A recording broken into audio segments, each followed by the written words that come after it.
का क्या काम, आराध्यान का क्या काम, जो तीर्थंकर हैं उनका क्या मतलब रोने का। सदैव स्मित हंसी से मुस्कुराते रहते हैं, आनंद में रहते हैं। यूं दिन और रात, रात और दिन बीतते जाते हैं। बड़े हो गए, कुछ और बड़े हो गए। पहले गुढ़लियां चलते थे, अब पाँव पाँव चलते हैं। और पाँव के अंदर उस जमाने के जो आभूषण जैसे और जो थे, जिस तरह के थे, वो डाले गए और वो ठुमुक ठुमुक कर चलते हैं, सबका मन मोह लेते हैं। इस तरह और बड़े होते जाते हैं। बड़े हो गए और बड़े हो गए, 5-7 वर्ष के हो गए। अब तो इधर उधर भी जाने लग गए, खेलते हुए कुछ और साथी भी हो गए उनके। एक दिन अपने साथियों के साथ में ऋषभ उस बस्ती से निकल गए जहां पर वो थे, वहां से और चले गए, दूर चले गए।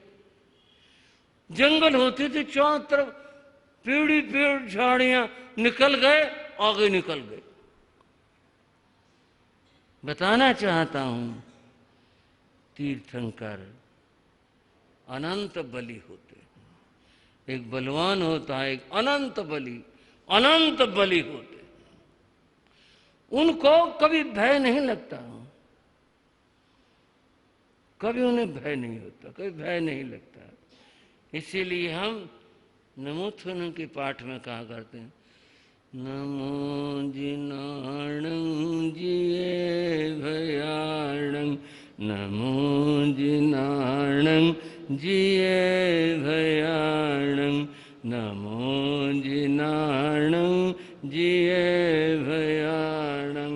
हम उन प्रभु को, जिनेंद्र देवों को नमस्कार करते हैं जिन्होंने भय को जीत लिया है। भय नाम की चीज इनके पास नहीं आती है। बच्चे दूर निकल गए, आगे आगे निकल गए, खेलते हुए ऐसे ही। आगे एक जंगली हाथी आ गया। अब हाथी तो हाथी होता है, जंगली हाथी। बात बड़ी हो जाती है, सारी बातें कहूँ तो। हमारा भी थोड़ा सा काम पड़ा था। एक बार हम गए थे देहरादून, हम गए थे, फिर उससे भी आगे बंधुओं, उधर राजा जी गार्डन है।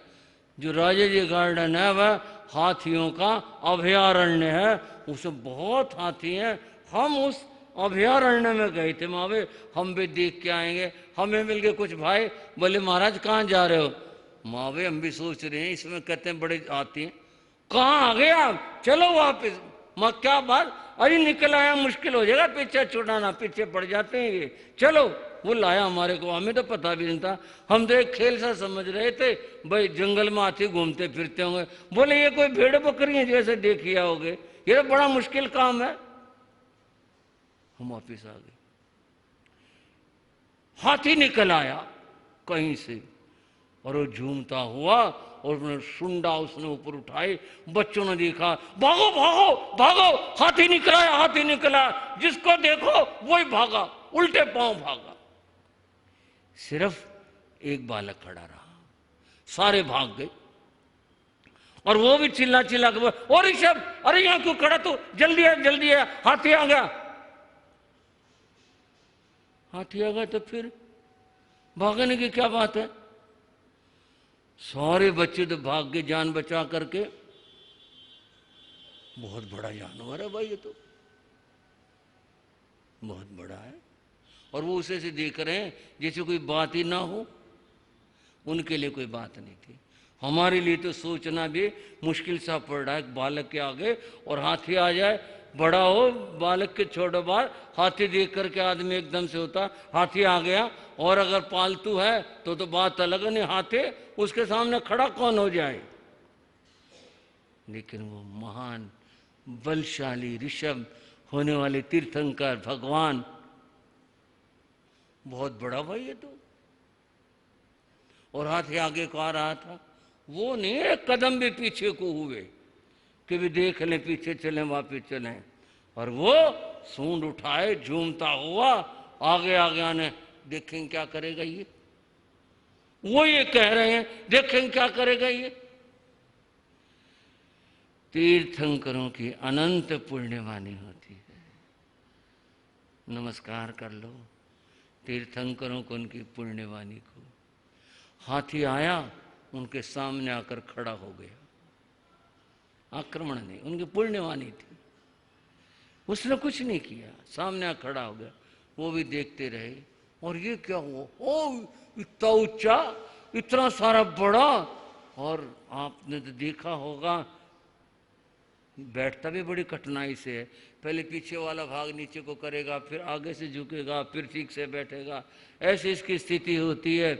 और वो ऐसे झुका पीछे को, फिर आगे से पाँव ऐसे कर बैठ गया उनके सामने आकर, और सूंड से कुछ इशारे से करने लगा। क्या कह रहा है ये? वो अपना उनसे कर, हाँ भाई क्या कह रहा है तो? और वो सूंड से कुछ ऐसे कर रहा है, अभय निर्भय तीर्थंकर जिनको होना है वे ऋषभ आगे को चले गए। भैया तो ऐसा कर रहा है जैसे आदमी हाथ और ऐसे से करते हैं, ये तो ऐसे कर रहा है, ऐसे कर रहा है। वो आगे को चले गए और उसने बड़ी कोमलता से बालक को सूंड में लपेटा और घुमाया, अपने कंधे पर बैठा लिया। बोलो ऋषभदेव भगवान के। कंधे पर बैठ गए हाथी के। हाथी खड़ा हो गया, ओ ऊंचा सारा खूब, वह खड़ा हो गया। और वो क्या कहते हैं, चल हमारे घर को चल, चल हमारे घर चल।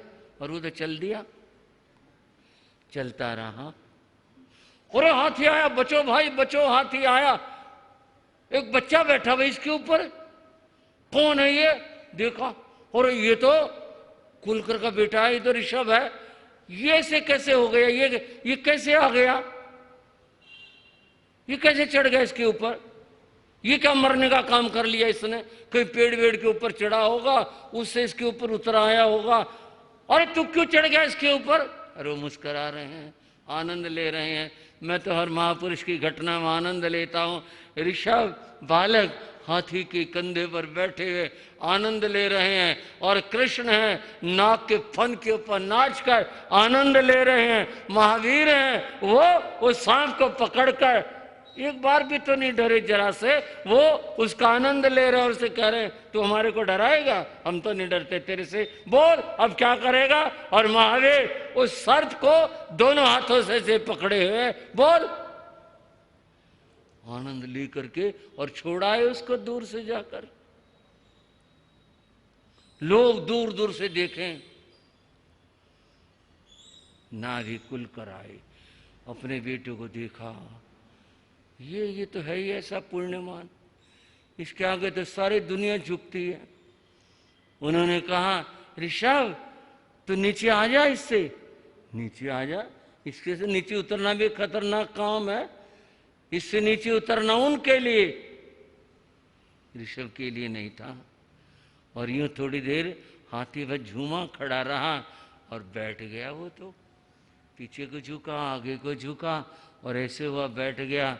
और उस बालक ने, उस ऋषभ ने, उन प्रभु ने, उन अनंत बलि ने एक मारी छलांग, नीचे उतर आए।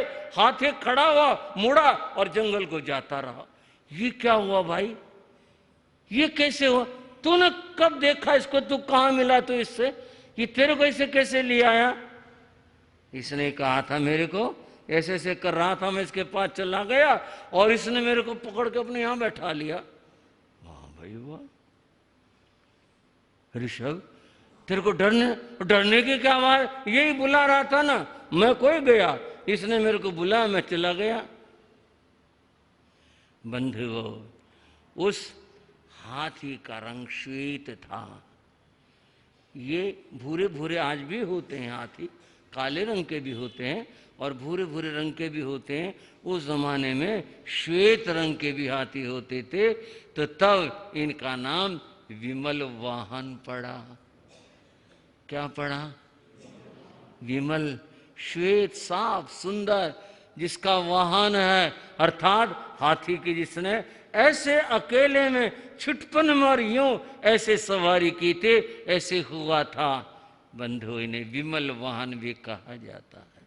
और नाम तो आपने सुने, आपने चर्चाओं में, हमने भी चर्चाएं की, और लेकिन ये नाम भी बड़ा अद्भुत है, विमल वाहन। हाथी पर बैठ गए वो छोटी पनमुस अवस्था में और उसकी सवारी कर ले, ऐसा हो गया। मैं कभी कभी सोचता हूँ जो ये दीक्षा लेते हैं ना, अब तो जमाना थोड़ा हाँ और तरह हो गया, अब तो मामला जो है गाड़ियों का, रथ का हो गया, परंतु हमारे वाले ज़माने में दीक्षार्थियों को हाथी को और बैठा के सवारी निकाली जाती थी। याद आया जी बहनों? हमारी दीक्षा पर 2 हाथी बुलाए थे, गुरु कृपा थी, हम तो क्या, हम तो अदने छोटे। एक के ऊपर हमारी व्यवस्था थी, एक के ऊपर हमारी 4 बहनों की व्यवस्था थी। ये 5 दीक्षाएं इकट्ठी हुई थी। मेरा सोचना है वो सही भी हो सकता, और वैसे ही मैंने कहा शायद ये विमल वाहन वहां से लाए कि वे ऋषभ देव ने हाथी की सवारी करी थी ना, और बस वही बात विमल वाहन के और ये रिक्शाओं पर इसलिए हाथी आने लगे, नहीं तो और भी तो वाहन हो सकते थे, और आज होते भी हैं, उस जमाने के अंदर भी थे, लेकिन ये विमल वाहन, ये वहां से मामला जुड़ता है। ये मेरा अपना सोचना है। हमने भी विमल वाहन के अपनी दीक्षा के ऊपर हमने भी सवारी करी थी भाई। फिर तो बहुत बड़ी हो जाएगी बात।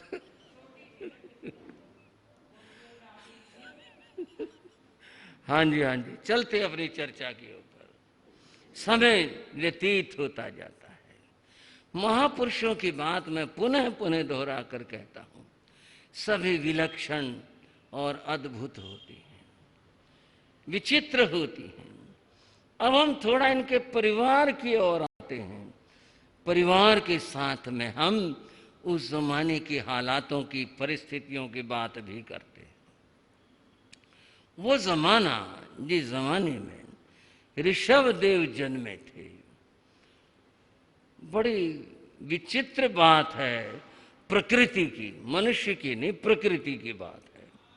और वो यह है कि उस जमाने के अंदर बच्चों का जन्म युगल रूप में होता था। युगल, युगल या जोड़े को कहते हैं। पक्षियों में आज भी ऐसा है कि पक्षियों में जो बच्चे अंडे उत्पन्न होते हैं, मादा जो देती है वो जोड़े से देती है, आज भी ऐसा है। और भी विचित्र बातें इनकी, तो बड़ा मुश्किल है इस बात को पहचान पाना।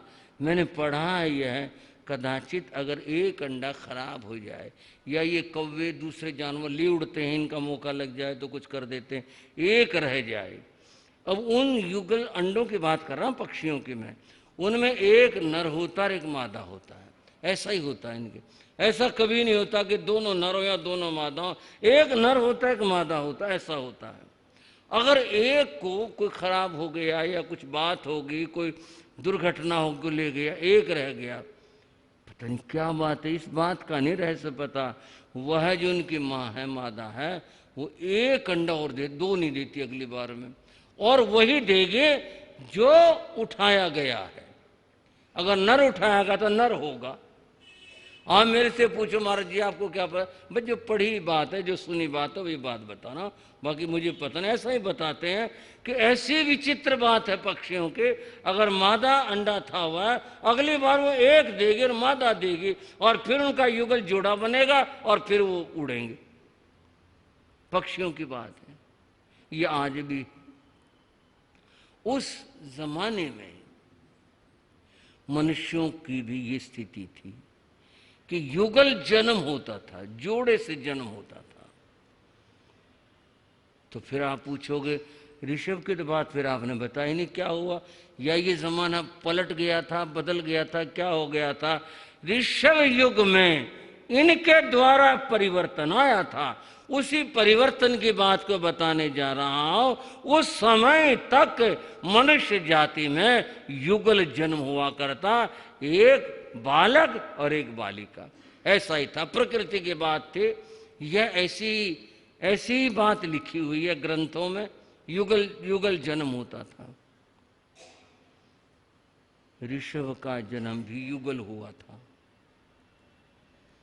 इनके साथ एक कन्या का जन्म भी हुआ था, और जब इनका नामकरण हुआ था उस कन्या का नाम भी नामकरण हुआ था, और उसका नाम सुमंगला रखा गया था। तो वह तीर्थंकर के साथ जिसको बनना है उनके साथ जन्मी थी, पुण्यवती थी। और उस युगलों की बात को और थोड़ा समझ लो, वो युग ही जुगलिया कहलाता है, युगलिया कहलाता है, वो समय ये कहलाता है। सब जगह उस समय में जहां भी बच्चों के जन्म होते थे वो युगल रूप में होते थे। इनका जन्म भी युगल रूप में हुआ। उस कन्या का नाम सुमंगला रखा गया। इनकी एक बात यह थी कि ये एक लंबे समय तक भाई और बहन इसी रूप में रहते थे।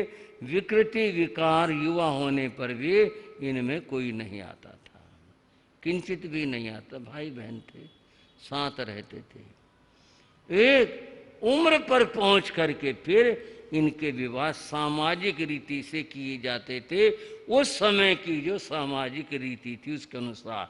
आज इस बात को सोचना और कहना बड़ा मुश्किल लगता है, सोचना ही मुश्किल लगता है, कहना मुश्किल लगता है, और ऐसा होने की बात तो कभी कल्पना भी नहीं की जा सकती। ऐसा पर था जमाना, पुराणों में पढ़ते हैं, ऐसा ही लिखा हुआ है, ऐसा होता था उस जमाने के अंदर, ये होता था। ये भी युगल रूप में जन्मे थे।